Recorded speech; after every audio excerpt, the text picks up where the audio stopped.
নমস্কাৰ ইয়া দিনটোৰ শিৰোনাম ষ্টুডিঅ'ত মই প্ৰাঞ্জল প্ৰতিম হাজৰিকা লোকসভা নিৰ্বাচনৰ প্ৰথম পৰ্যায়ৰ ভোট গ্ৰহণলৈ 10 দিন বাকি থকা অৱস্থাত কংগ্ৰেছে আজি প্ৰকাশ কৰিলে লোকসভা নিৰ্বাচনৰ ইস্তাহাৰ 54 পৃষ্ঠাৰ নিৰ্বাচনী ইস্তাহাৰত প্ৰতিশ্ৰুতিৰ বন্যা বোৱালে কংগ্ৰেছে ন্যূনতম আয় যোজনা ন্যায়ৰ অধীনত দেশৰ দৰিদ্ৰ জনতাক বছৰি ৭২,০০০ টকাকৈ দিয়াৰ প্ৰতিশ্ৰুতি দিছে কংগ্ৰেছে ক্ষমতালৈ আহিলে 2030 চনৰ ভিতৰত দেশৰ দৰিদ্ৰতা নিৰ্মূল কৰাৰ কথা উল্লেখ কৰিছে কংগ্ৰেছৰ ইস্তাহাৰত 2020 চনৰ ভিতৰত 22 লাখ নিবনুৱাক চাকৰি দিয়াৰ প্ৰতিশ্ৰুতি দিছে কংগ্ৰেছে কৃষক যুৱ প্ৰজন্ম দলিত সংখ্যালঘুক লক্ষ্যৰে কংগ্ৰেছৰ এই নিৰ্বাচনী ইস্তাহাৰ ক্ষমতালৈ আহিলে কৃষি ঋণ মাফ কৰাৰো প্ৰতিশ্ৰুতি দিছে কংগ্ৰেছে বিজেপিৰ কংগ্ৰেছ মুক্ত উত্তৰ পূবৰ স্লোগানৰ পিছতে এবাৰ কংগ্ৰেছৰ নিৰ্বাচনী ইস্তাহাৰত উত্তৰ পূবক দিয়া হৈছে পূৰ্বতকৈ অধিক গুৰুত্ব কংগ্ৰেছৰ নিৰ্বাচনী প্ৰতিশ্ৰুতি অনুসৰি উত্তৰ পূবৰ ৰাজ্যক পুনৰ বিশেষ মৰ্যাদা প্ৰদান কৰাৰ লগতে উত্তৰ পূবৰ ৰাজ্যৰ কাৰণে থাকিব বিশেষ উদ্যোগ নীতি আনহাতে নাগৰিকত্ব সংশোধনী বিধেয়ক সম্পূৰ্ণৰূপে বাতিল কৰাৰ প্ৰতিশ্ৰুতি কংগ্ৰেছৰ নিৰ্বাচনী ইস্তাহাৰত এক প্ৰকাৰ এয়া ৰাহুল গান্ধীৰ মাষ্টাৰ ষ্ট্ৰোক নিৰ্বাচনৰ আগে যেন ৰাহুল গান্ধীয়ে এই মাষ্টাৰ ষ্ট্ৰোকৰ খেল খেলিলে कांग्रेसर तरफर পৰা কি কৈছিল আজি राहुल गांधीয়ে আমি শুনাব বিচাৰিছো मैनिफेस्टो में 5 बड़े आइडिया हैं हमारा हाथ का सिंबल है और 5 हमारे मेन थीम्स हैं सबसे पहला थीम न्याय का थीम प्रधानमंत्री ने कहा कि 15 लाख रुपए हर बैंक अकाउंट में डालेंगे और वो झूठ था हमने उनकी बात पकड़ी और मैंने मैनिफेस्टो कमेटी से पूछा और कहा कि सच्चाई निकाल के हमें दीजिए और एक नंबर दिया उन्होंने मुझे 72,000 रुपए हर साल गरीबी पर वार 72,000 कि हिंदुस्तान के 20% सबसे गरीब परिवारों को हर महीने उनके बैंक अकाउंट में कांग्रेस पार्टी की सरकार डायरेक्ट पैसा डालेगी देश में युवाओं को रोजगार नहीं मिल रहा है नरेंद्र मोदी ने 2 करोड़ की बात की झूठ मैंने इस मामले में भी मैनिफेस्टो कमेटी से कहा मुझे आप सच्चाई बताइए सच्चाई क्या है 2 करोड़ नहीं किए जा सकते तो आप मुझे बताइए सच्चाई क्या है मैं सच्चाई बोलना चाहता हूं और सच्चाई बड़ी क्लियर है 22 लाख सरकारी रोजगार खाली पड़े हैं उनको कांग्रेस पार्टी मार्च 2020 तक भर के दे देगी 10 लाख युवाओं को ग्राम पंचायतों में रोजगार दिया जा सकता है उन 10 लाख युवाओं को कांग्रेस पार्टी ग्राम पंचायतों में रोजगार दे देगी हमने एक बहुत इनोवेटिव आइडिया निकाला है 3 साल के लिए हिंदुस्तान के युवाओं को बिजनेस खोलने के लिए कोई परमिशन की जरूरत नहीं किसी से कोई परमिशन लेने की जरूरत नहीं आप जाइए एकदम बिजनेस खोलिए जो बिजनेस आप करना चाहते हैं करिए हिंदुस्तान को रोजगार दिलवाइए आप हिंदुस्तान को रोजगार दिलवाएंगे हम आपकी मदद करेंगे बैंक के दरवाजे आपके लिए खोलेंगे 3 साल के लिए कोई परमिशन की जरूरत नहीं गरीबी पर बार 72,000 या राहुल गांधीर घोषणा और যথেষ্ট বিজ্ঞানসম্মতভাৱে তেওঁলোকে এই প্ৰতিশ্ৰুতিসমূহ দিয়া বুলি উল্লেখ কৰিছে সূক্ষ্মভাৱে পৰ্যালোচনা কৰা বুলি উল্লেখ কৰিছে কিমান সূক্ষ্মভাৱে পৰ্যালোচনা কৰিছে কিমান বিজ্ঞানসম্মত ইয়া কংগ্ৰেছৰ প্ৰতিশ্ৰুতি আমি তাৰেই পৰ্যালোচনা কৰিম তাৰেই সূক্ষ্মভাৱে বিশ্লেষণ কৰিম মই দুগৰাকী নেতাক স্বাগতম জনাইছো ভাৰতীয় জনতা পাৰ্টিৰ তৰফৰ পৰা সুৰঞ্জন দত্ত ডাঙৰীয়া আমাৰ সৈতে ষ্টুডিঅ'ত উপস্থিত আছে মই দত্ত ডাঙৰীয়া আপোনাক স্বাগতম জনাইছো আৰু কংগ্ৰেছৰ তৰফৰ পৰা উপস্থিত আছে আমাৰ সৈতে দিলীপ শৰ্মা ডাঙৰীয়া মই দিলীপ শৰ্মা ডাঙৰীয়াকো স্বাগতম জনাইছো ইয়া দিলীপ শৰ্মা আৰু লগত আছে ভাৰতীয় জনতা পাৰ্টিৰ নেতা সুৰঞ্জন দত্তৰ সৈতে মই প্ৰথমে কথা পাতিব বিচাৰিছো দত্ত ডাঙৰীয়া কেনে ভাবি লৈছে আপোনালোকে কংগ্ৰেছৰ এই মেনিফেস্টো অৰ্থাৎ ইস্তাহাৰখনক সব বিগত সময়ত আমি দেখি আহিছো যে এটা মেনিফেস্টো মই যিমানখিনি তেওঁলোকে উলাইছে এখন মই যিমানখিনিলৈকে পঢ়িলো মই তাৰ দুটামান বস্তু আপোনাৰ লগত ক'ব বিচাৰো আপোনালোকে এতিয়া যেটো ওপেনিং ৰিমাৰ্কছত ক্লিপিং দেখালে মাননীয় ৰাহুল গান্ধী ডাঙৰীয়াৰ 72,000 টকা দিয়া কথা তেওঁ উল্লেখ কৰিছে কিছুমান বস্তু এনেকুৱা ধৰণৰ থাকে যেতিয়া বিজ্ঞানসন্মতভাৱে তেওঁলোকে কৰিছো বুলি কৈছে তো চাব দেই মই একদম সৰ্বসাধাৰণে বুজি পোৱা আৰু আমি সৰ্বসাধাৰণ হয় তো আমি বুজি পোৱাকে কথা কিছুমান হ'ব লাগে এইবিলাক ক্যালকুলেশন হয় অৰ্থনীতি বিজ্ঞানৰ মানুহে বেছি ভালকে জানিব আমি সাধাৰণ মানুহে বুজি পোৱা কথাটো হল যে 72,000 যে দিব এই ফৰ্মুলাটো কি আৰ্নিং চ'ৰ্চটো এই যিখিনি পইচা আহিব তেওঁলোকে কৈছে ভাৰতবৰ্ষৰ টোটেল পপুলেশ্যনৰ 20% যিখিনি গৰীবী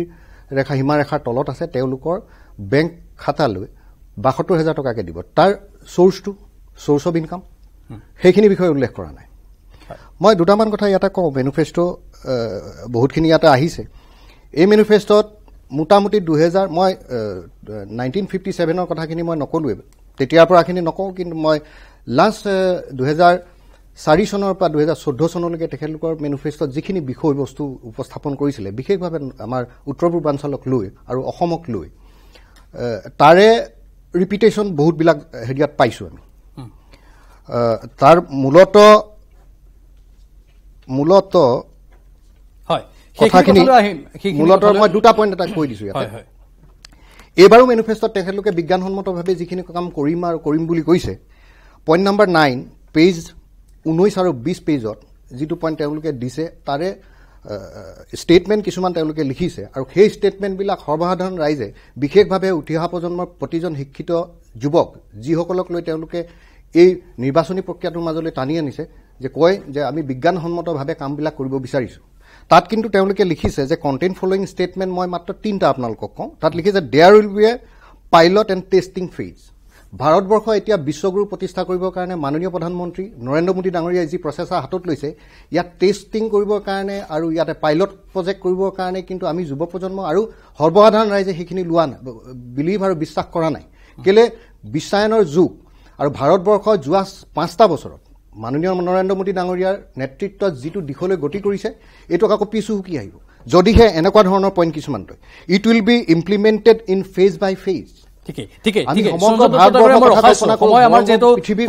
সঞ্জন দত্ত ডাঙৰীয়া মই আপোনাক ৰখাইছো কাৰণ আমি পৰ্যালোচনা কৰিব বিচাৰিছো আজি এটা বিশেষ পইণ্টৰ ওপৰত দৰিদ্ৰৰ বাবে যি সৰ্বনিম্ন আয়ৰ কথা ৰাহুল গান্ধীয়ে ঘোষণা কৰিছে যিহেতু আপুনি কৈছে যে অৰ্থনৈতিক বিজ্ঞানীসকলে বা অৰ্থনীতিবিদসকলে এই বিষয়ে ভালদৰে জানিব আমি তেনে বহুকেইগৰাকী অৰ্থনীতিবিদ অসমৰ যোগাযোগ স্থাপন কৰিছিলোঁ আৰু তাৰে ভিতৰত আছে অন্যতম ডক্টৰ নিহাৰঞ্জন কলিতা তেওঁৰ সৈতে যোগাযোগ স্থাপন কৰি আমি বহুকেইটা পইণ্ট নিজে নিৰ্বাচন কৰিছোঁ আৰু তাৰ পুংখানুপুংখ বিশ্লেষণ কৰিছোঁ যদি দৰিদ্ৰৰ বাবে সৰ্বনিম্ন আয় নিৰ্ধাৰণ কৰা হয় যেহেতু ইতিমধ্যে ইস্তাহাৰত কংগ্ৰেছে প্ৰকাশ কৰিছে কি হ'ব পাৰে সঁচাকৈ এয়া কংগ্ৰেছৰ ন্যায় হয়নে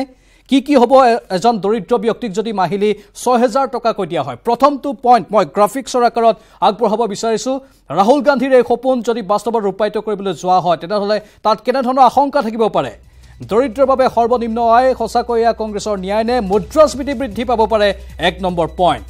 মুদ্ৰাস্ফীতি বৃদ্ধি পাব পাৰে কাৰণ দুখীয়া মানুহৰ ক্ৰয় ক্ষমতা বৃদ্ধি পোৱা অনুসাৰে যদিহে দেশৰ খাদ্য শস্য আৰু অন্যান্য সামগ্ৰীৰ উৎপাদন নাবাঢ়ে তেন্তে বয় বস্তুৰ দাম বাঢ়িব সাধাৰণতে দৰিদ্ৰ লোকে বা কৃষকে এনেধৰণে সহজতে পোৱা টকা বিলাসী সামগ্ৰীতেই খৰচ কৰাৰ সম্ভাৱনা অধিক থাকে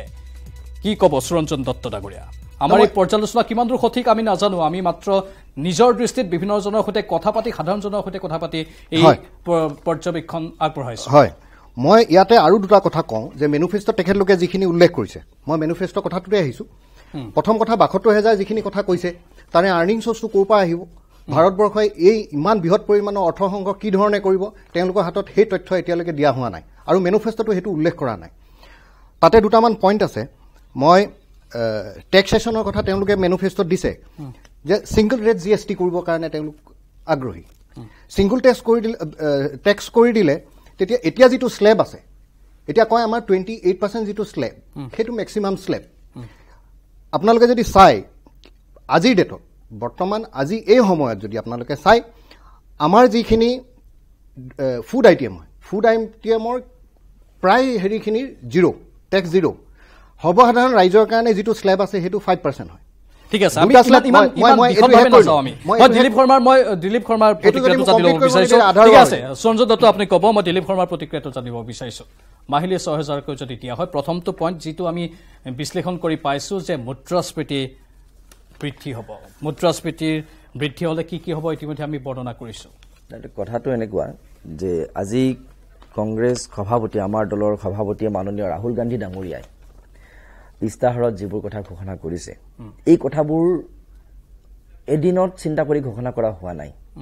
ইস্তাহাৰত উল্লেখে আছে ২৪খন ৰাজ্যত গোটেই দেশৰ ইস্তাহাৰ প্ৰস্তুত কৰিবলৈ গৈছিল আমাৰ ২৪খন ৰাজ্যত প্ৰায় 53 সেশন হৈছিলে আৰু এই 53 সেশনত আপোনাৰ বিভিন্ন এন্টাৰপ্ৰিনাৰ লয়াৰ এডভোকেট ডক্টৰছ বিভিন্ন সেকশনৰ মানুহ ইভেন 12খন কান্ট্ৰিৰ এনআৰআই বোৰৰ লগতো কথা পাতিছিলে বিভিন্ন অৰ্থনীতিবিদ বিশিষ্ট ব্যক্তিৰ সৈতে কথা পাতি আজি ইস্তাহাৰখন প্ৰস্তুত কৰি উলিয়াই আজি পাব্লিকৰ কাৰণে ইস্তাহাৰখন এৰি দিছে আৰু তাত যিটো বিষয় আপোনালোকে আলোচনাৰ কাৰণে আজি লৈছে অত্যন্ত গুৰুত্বপূৰ্ণ বিষয় যে ন্যায় ন্যূনতম ইনকাম যোজনা এই যিটো যোজনা এইটো বৰ গুৰুত্বপূৰ্ণ আৰু ঐতিহাসিক যোজনা কাৰণ ইতিমধ্যে কংগ্ৰেছ দলে আগত দেখুৱাইছে মই ইয়াৰ আগত এটা বেলেগ কথা ক'বলৈ গৈছো 2005 চনত এমজি এণ্ড্ৰেগাছ আইনখন কংগ্ৰেছে বলবৎ কৰিছিল আমি বেছি দীঘলীয়া কৰিব নোৱাৰো কাৰণ পাঁচটা পইণ্ট আছে এইটো মই ক'ব লাগিব মই এই প্ৰশ্নটো খুদিছো দিলীপ শৰ্মা ডাঙৰীয়া দুখীয়া মানুহৰ আপুনি শুনি লওক মোৰ কথাটো শুনি লওক মোৰ কথাটো শুনি লওক দিলীপ শৰ্মা ডাঙৰীয়া দিলীপ শৰ্মা ডাঙৰীয়া মোৰ কথাটো শুনি লওক আপুনি যেহেতু আপোনালোকে কৈছে যে বিভিন্ন জনৰ লগত কথা পাতি বিজ্ঞানসন্মতভাৱে এই সমূহ বিষয় অনা হৈছে আপোনালোকৰ মেনিফেষ্টত কিন্তু এতিয়া আপোনালোকৰ মেনিফেষ্টখন প্ৰকাশ পোৱাৰ পাছত বিজ্ঞানসন্মতভাৱে বহুতে পৰ্যালোচনা কৰি এই পইণ্টসমূহ পাইছে যেনেধৰণে আপুনি মুদ্ৰাস্ফীতি কিয় হ'ব আমি ক'লো ইতিমধ্যে যে দুখীয়া মানুহৰ ক্ৰয় ক্ষমতা বৃদ্ধি পোৱা অনুসাৰে যদিহে দেশৰ খাদ্য শস্য আৰু অন্যান্য সামগ্ৰীৰ উৎপাদন নাবাঢ়ে তেন্তে বয়বস্তুৰ দাম বাঢ়িব আৰু সাধাৰণতে দৰিদ্ৰ লোক বা কৃষকে এনেধৰণে সহজতে পোৱা টকা বিলাসী সামগ্ৰীতে খৰচ কৰাৰ সম্ভাৱনা অধিক থাকে এইবোৰ যেতিয়া ঘোষণা কৰা হয় এটা দলৰ ফালৰ পৰা তেতিয়া এইবোৰ কথা পজিটিভ নিগেটিভ বিভিন্ন বিষয় আলোচনা হয় আৰু এইবোৰ আলোচনাত আহে আৰু এইখনো কিন্তু ৰঘুৰাম ৰাজনৰ দৰে বিশিষ্ট অৰ্থনীতিবিদ বিশ্ববিশ্ৰুত অৰ্থনীতিবিদে এইখন কিন্তু সমৰ্থন কৰিছিল তেখেতে কৈছে যে কৰিব পাৰি অকল তেওঁই নহয় Radhika Pandey national institute of public finance and পলিচিৰ ৰাধিকা পাণ্ডেৰ দৰে ৰঘুৰাম ৰাজনৰ দৰে বিশিষ্ট অৰ্থনীতিবিদে ৰাহুল গান্ধী ডাঙৰীয়াৰ এই যোজনাটো কিন্তু সমৰ্থন কৰিছিল তেওঁলোকে কৈছিল যে এইটো কাম কৰিব পাৰি সম্ভৱ হয় চাওক এইবোৰৰ বিপক্ষে বা বিৰুদ্ধে কিছুমান কথা ক'বৰ কাৰণে কিছুমান মানুহ ৰেডি হৈ আছে মই এমজি এনৰেগাৰ কথাটো এইকাৰণে কৈছো এমজি এনৰেগা বহুতে বিৰোধিতা কৰিছিল কিন্তু এমজি এনৰেগাৰ জৰিয়তে এতিয়ালৈকে 14 কোটি মানুহক কেন্দ্ৰীয় সংস্থাপন দিয়া হৈছে 100 দিনৰ কাম দিয়া হৈছে বছৰি তেতিয়া কিন্তু বিজেপিয়ে বিৰোধিতা কৰিছিল যে এই আঁচনিবোৰো এই যোজনাবোৰো বিৰোধিতা কৰিবৰ কাৰণে একচাম মানুহ ৰেডি হৈ আছে কাৰণ যিবোৰে 15 লাখ দিম বুলি কৈ দিব নোৱাৰিলে যিবোৰে কলা ধন আনিম বুলি কৈ 15 লাখ টকা বেংক একাউণ্টত দিব নোৱাৰে তেওঁলোকে যে লজ্জিত তেওঁলোক চিন্তিত যে ৰাহুল গান্ধীৰ আপুনি নিজে কৈছে ৰাহুল গান্ধীৰ আজি যিটো মাষ্টাৰ ষ্ট্ৰোক আজি দেশৰ জনসাধাৰণে যে গম পাই গৈছে যে কংগ্ৰেছে কি কৰিবলৈ গৈ আছে আৰু বিজেপি কি কৰিছে যোৱা 5টা বছৰ তেওঁলোকে যে মিথ্যাচাৰৰ আশ্ৰয় ল'লে 15 লাখ কৈ প্ৰতিজন মানুহৰ বেংক একাউণ্টত সোমাই দিম বুলি ক'লে আমি 72,000 টকাকেহে কৈছো যিটো সম্ভৱ আৰু 15 লাখ যিটো অসম্ভৱ মানুহক মাত্ৰ ভোটটো কিনিবৰ কাৰণে ভোটৰ স্বাৰ্থত তেওঁলোকে যে সেই কথাবোৰ কৈছিল এতিয়া ভাৰতৰ জনগণে এইটো বুজি পাইছে আমি কৈছো আমাৰ আঁচনিয়ে কৈছে 72,000 টকা দৰিদ্ৰ দুখীয়া শ্ৰেণী বিপিএল ক্লাছৰ যিখিনি মানুহ 25 কোটি মানুহ যাৰ পৰা উপকৃত হ'ব আৰু আপুনি যিকেইটা বিষয় আনিছে চাওক অকল আপোনাৰ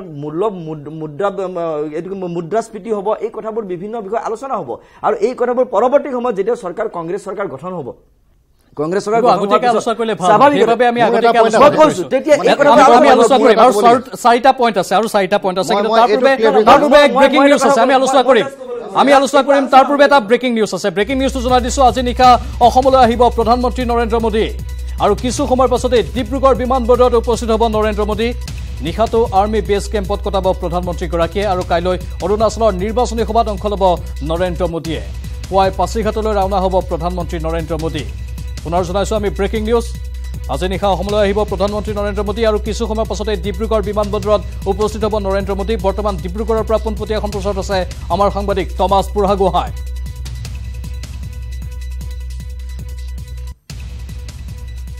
টমাছ হয় প্ৰাঞ্জল যোৱা 3 দিনত এটা দ্বিতীয়বাৰলৈ প্ৰধানমন্ত্ৰীগৰাকী উত্তৰ পূব ভ্ৰমণলৈ আহিব আৰু তেখেতে 8:45 ডিব্ৰুগড় মোহনবাৰী বিমানবন্দৰত আহি অৱতৰণ কৰিব আৰু তাৰপাছত তেখেতে নিশাটো ওচৰতে থকা বেটেলিয়ান কেম্পত তেখেতে কটাব আৰু পুৱা তেখেতে 9:50 পাছিঘাটলৈ তেখেতে ৰাওনা হ'ব পাছিঘাটত তেখেতে তাপি গাঁও হৈ তেখেতে নিৰ্বাচনী প্ৰচাৰ ৰেলীত অংশগ্ৰহণ কৰিব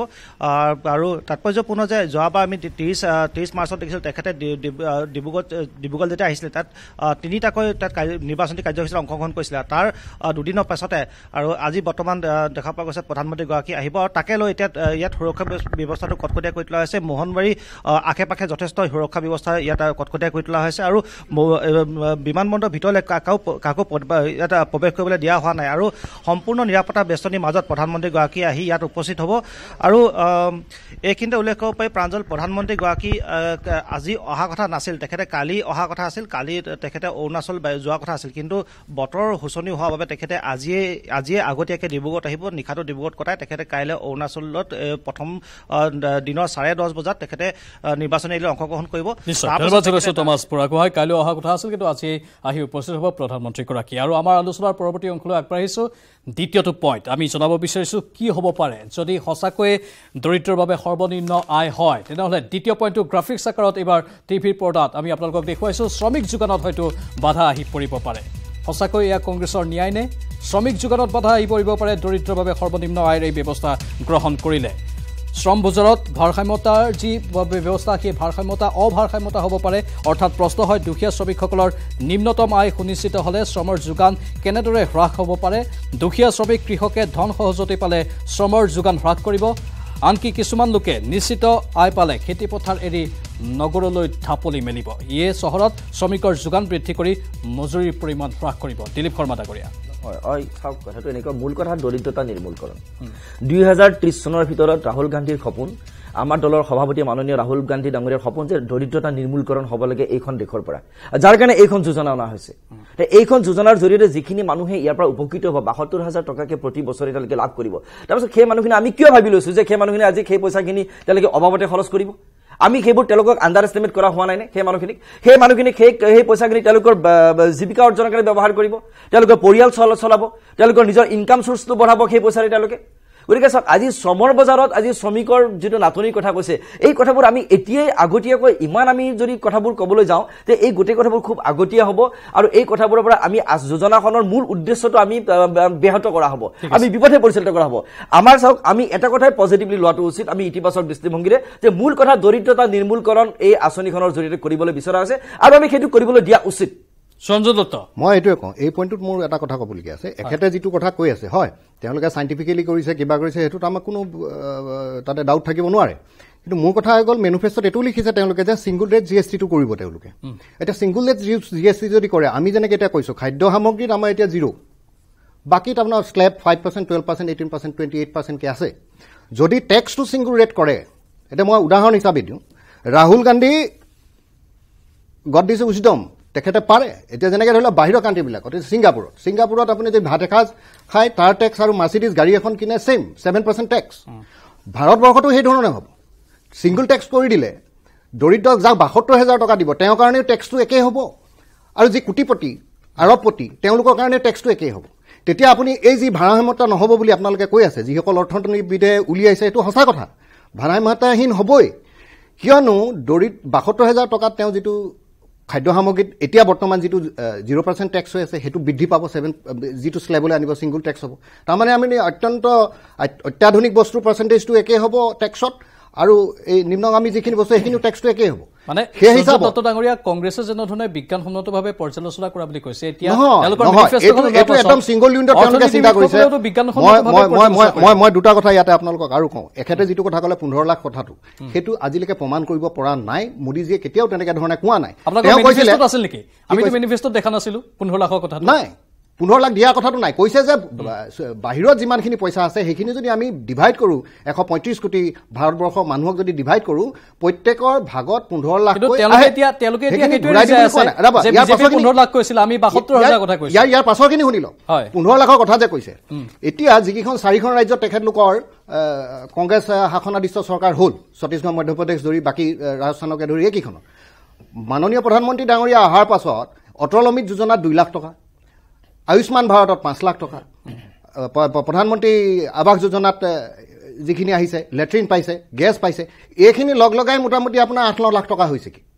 এতিয়া আয়ুষ্মান ভাৰতৰ যি প্ৰজেক্ট এই 4খন ষ্টেটত এতিয়া হোল্ড ডাউন কৰি থৈছে এই চৰকাৰে আৰু তাৰপাছত তেওঁলোকে দৰিদ্ৰ সীমাৰেখাৰ তলৰ মানুহৰ কথা ক'বলৈ আহে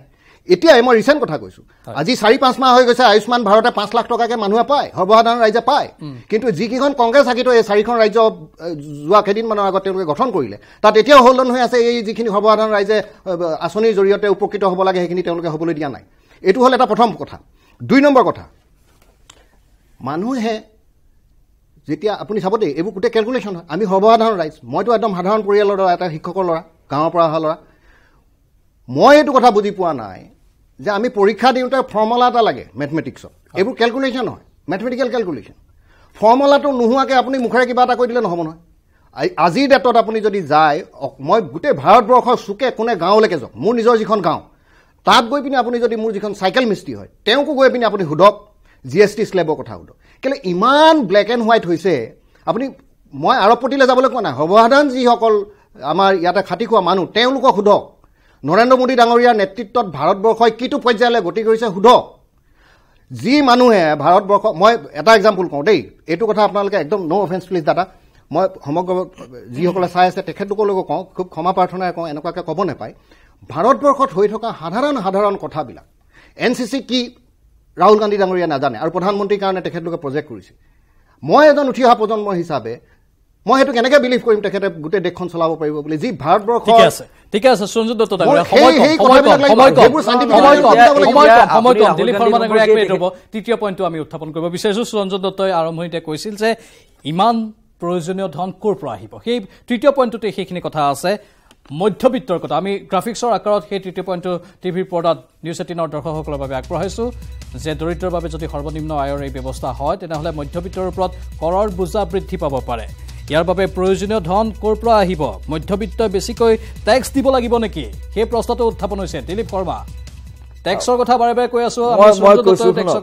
মই আজিয়ে কিছুমান কথা কোৱাটো অসুবিধা প্ৰথম কথা এইটো কাৰণ আমিও অৰ্থনীতিবিদ নহয় প্ৰথম কথা ইয়াত অৰ্থনীতিবিদ বহুত আছে তেখেতসকলে বাৰু কয় তেওঁলোকে এনালাইচিছো কৰে কিন্তু কথা যে কৰ্পোৰেট টেক্সটো নৰেন্দ্ৰ মোদী গভৰ্ণমেণ্ট হোৱাৰ পিছতে কিন্তু 5% কমাই দিছিলে কাৰণ তেওঁলোক কৰ্পোৰেটৰ স্বাৰ্থত যে তেওঁলোকে আম্বানী আদানী নহ'লে চলিব নোৱাৰে এই কালিলৈ যদি ৰাহুল গান্ধীৰ চৰকাৰখন হৈ যায় কৰ্পোৰেট টেক্স যদি বঢ়া হয় তাৰ পৰা কেইবা লাখ কোটি টকা ভাৰত চৰকাৰৰ ৰাজহ মানে কৰ্পোৰেট টেক্স কমাইছে কাৰণ এটা GST টো মই কৈছো এনালাইসিস নকৰে দানা নকব দেই সমগ্ৰ অসমে চাই আছে ভাৰতবৰ্ষ চাই আছে কৰ্পোৰেট টেক্স 5% আপোনালোকে কমাই দিছে মোৰটো কৰ্পোৰেট টেক্স আপোনালোকে 5% কমাই দিছে নৰেন্দ্ৰ মোদী চৰকাৰ হোৱাৰ পিছৰ পৰা অবিয়াসলি তেখেতলোকে এক্সপোৰ্ট আৰু ইম্পোৰ্টৰ কাৰণে সুবিধা হৈছে মোৰটো শুনক সৰি সেকেন্ড কথা কৈছে কি আপোনালোকে GSTৰ জৰিয়তে নিম্ন মধ্যবিত্ত মানুহৰ ব্যৱসায়ীখিনি ওপৰত যিটো মাধমাৰ কোটা আজি সেই মানুহ পানীৰ হাৰৰ অৱস্থা আপোনাৰ 0% অৱস্থা আছে GST এটা আমাৰ ফুড আইটেম যিবিলাক সৰ্বসাধাৰণ ৰাইজে যিবিলাক খাইছে 0% টেক্স আপোনাৰ সৰ্বসাধাৰণ মাধমা কোট আপোনালোকে নিবিচাৰে নেকি লাষ্ট 4 বছৰ দালি চাউল আলু পিয়াজ নিম্ন মধ্যবিত্ত গৰীবসকলে বজাৰ উন্নতি হোক আপোনালোকে নিবিচাৰে আপোনালোকে বজাৰ নকৰে তো আপোনালোকে বিচাৰে লাষ্ট 4 বছৰ পিয়াজ আৰু আলু একে দামত কিনি আছো শুনক বাকি অকল পিয়াজ আৰু নহয় কেনেকৈ সকলো ধৰণৰ চাউল দালি আলু হৈ গৈছে সকলো ধৰণৰ সামগ্ৰী আজি চাওক পেট্ৰল ডিজেল সামগ্ৰী আজি GST কবলত আনকচোন তেতিয়ালে কিয় আনিব পৰা নাই কিয় নানে তেওঁলোকে আমি বাৰে বাৰে এইবোৰ দাবী উত্থাপন কৰা হৈছে দাম বহুত কম মাৰ্কেটত যেতিয়া দাম কমাই আছিল তেতিয়া ইয়াত 80 টকা পেট্ৰল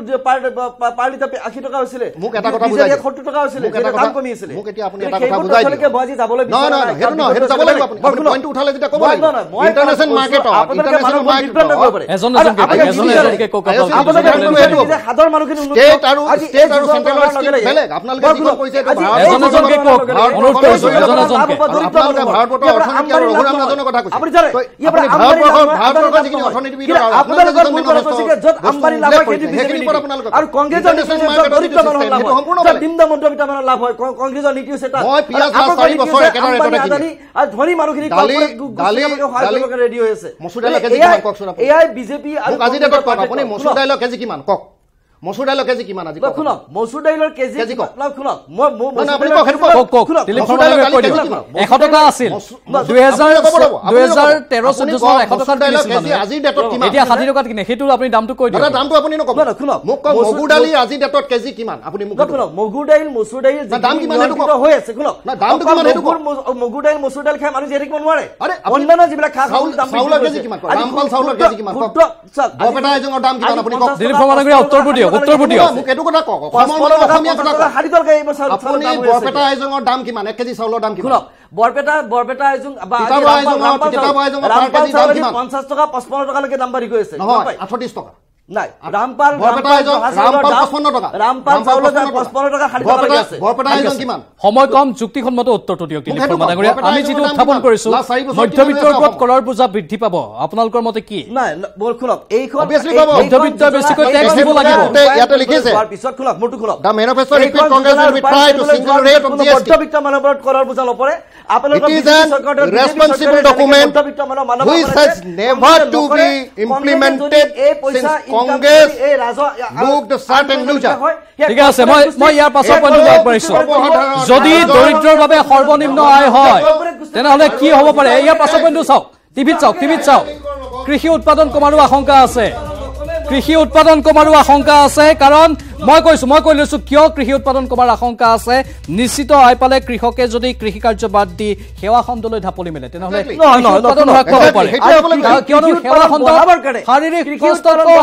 কংগ্ৰেছ দলৰ ইতিমধ্যে তেওঁলোকে আঁচনি প্ৰস্তুত কৰিছে কৃষক যিখিনি কৃষক ইতিমধ্যে অৱস্থা নোহোৱা হৈছে সেইখিনি তেওঁলোকে কৃষি লোন ৰেহাই দিব কাৰণে কংগ্ৰেছ চৰকাৰে ইতিমধ্যে ব্যৱস্থা গ্ৰহণ কৰিছে কৃষি লোনৰ কথা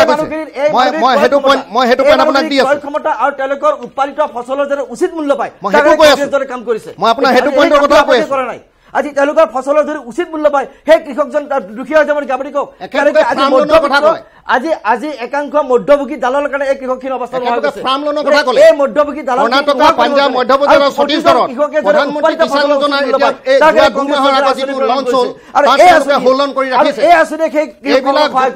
কথা ক'ব ডাঙৰীয়া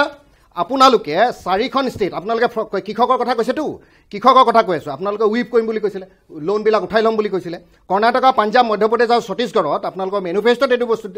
যিটো আপোনালোকে উল্লেখ কৰিছে যে কৃষকে উচিত মূল্যৰ পাব আপোনালোকে এই 4খন ষ্টেটত এই লাষ্ট 4 মাহত আপোনালোকে প্ৰধানমন্ত্ৰী কিষাণ যোজনা যিটো আমাৰ স্কিম চলি আছে ভাৰতবৰ্ষত হেতু আপোনালোকে কি হোল্ড অন কৰি ৰাখিছে 4খন ষ্টেট প্ৰধানমন্ত্ৰী কিষাণ যোজনাৰ স্কিম সেই 4খন ৰাজ্যত যদি হোল্ড অন কৰিছে সেইটো সেইকেইখন ৰাজ্য চৰকাৰে দেখোন আপোনালোকৰ সেইটো লক্ষ্য মূলত আচ্ছা এটা আপোনালোকৰ মেনিফেষ্টো আপুনি কৰিব তথ্য দিছে মনা যাও ন ডাঙৰীয়া এখন আপোনালোকৰ মেনিফেষ্টো কেন্দ্ৰীয় চৰকাৰৰ আপোনালোকৰ মেনিফেষ্টো কেন্দ্ৰীয় চৰকাৰৰ শুনক আজি যিখন আপোনালোকে মেনিফেষ্টো বনালে সেই মেনিফেষ্টো ডাটা লৈ মই সেইবোৰ মই ইনে চালেবে ঠিক আছে অন্তিম পইণ্টটো আগবঢ়াইছো সময় আমাৰ মাত্ৰ 2 মিনিট সময় মাত্ৰ 2 মিনিট অন্তিম পইণ্টটো আগবঢ়াইছো 5 নম্বৰ পইণ্ট দৰিদ্ৰৰ বাবে সৰ্বনিম্ন আয় হলে কি হ'ব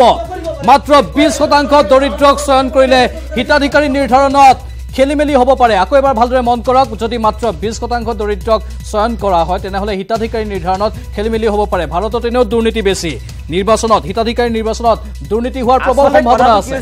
এই আঁচনি যোজনাটো সম্পৰ্কে এটা নিগেটিভ থিংকিং এটা আনিবৰ কাৰণে মেছেজ খুলক নিগেটিভ মেছেজ দিবৰ কাৰণে আজি আপোনালোকে সংকিত হৈছে আজি বিজেপি চিন্তা কৰিছে আপুনি আজি ৰাহুল গান্ধী যে মাষ্টাৰ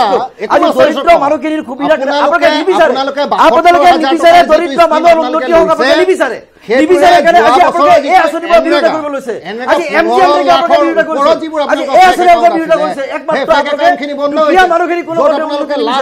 দুখীয়া মানুহখিনি আপোনালোকৰ পলিচি দুখীয়া মানুহখিনি দুখীয়া বিজেপি আৰু কংগ্ৰেছে আপোনালোকে সাধাৰণ মানুহক সকাহ দিবৰ কাৰণে কোনো আঁচনি নাই কোনো আইন নাই আজি এমজিএন ৰেগা অকল কংগ্ৰেছে ঠিক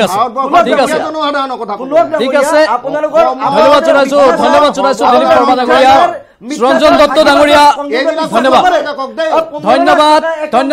ধন্যবাদ অনুষ্ঠান সামৰিব লাগিব ধন্যবাদ জনাইছো মই প্লিজ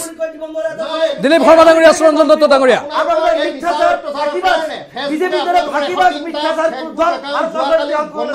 কোনো নেতা নাছিল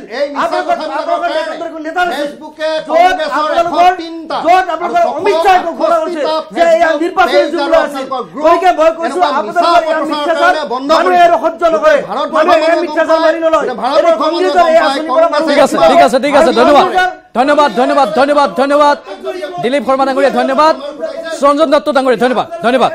মই অনুষ্ঠান সামৰিব লাগিব কিন্তু এটা কথা কওঁ যে কংগ্ৰেছে উল্লেখ কৰিছে যে বিজেপিয়ে 15 লাখ টকাৰ দাবী কৰিছিল সকলোকে দিয়াৰ সেই দাবী তেওঁলোকে মানি বা পালন কৰিব পৰা নাই লগতে বিজেপিয়ে কৈছে তেনেধৰণৰ কোনো মেনিফেষ্টত কথা উল্লেখ নাছিল কিন্তু কংগ্ৰেছে কৈছে এয়া হেনো বিজেপিয়ে মেনিফেষ্টত উল্লেখ কৰিছিল সমান্তৰালভাৱে আমি বিভিন্ন অৰ্থনীতিবিদসকলৰ সৈতে কথা পাতি কংগ্ৰেছে দৰিদ্ৰৰ বাবে যি সৰ্বনিম্ন আয়ৰ ব্যৱস্থা গ্ৰহণ কৰিছে তাত কেনেধৰণৰ কেৰুণ আছে সেইখিনি উপস্থাপন কৰিবলৈ চেষ্টা কৰিলোঁ এয়া অৰ্থনীতিবিদৰ কথা অৰ্থনীতিবিদে এনেধৰণে বিজ্ঞানসন্মতভাৱে ইয়াক পৰ্যালোচনা কৰি এইখিনি ফল পাইছে এনেধৰণৰ হ'ব পাৰে যদি সঁচাকৈ সৰ্বনিম্ন আয়ৰ ব্যৱস্থাটো গ্ৰহণ কৰা হয় মই দুয়োগৰাকী অতিথিকে ধন্যবাদ জ্ঞাপন কৰি দিনটোৰ শিৰোনামৰ পৰা বিদায় লৈছোঁ নমস্কাৰ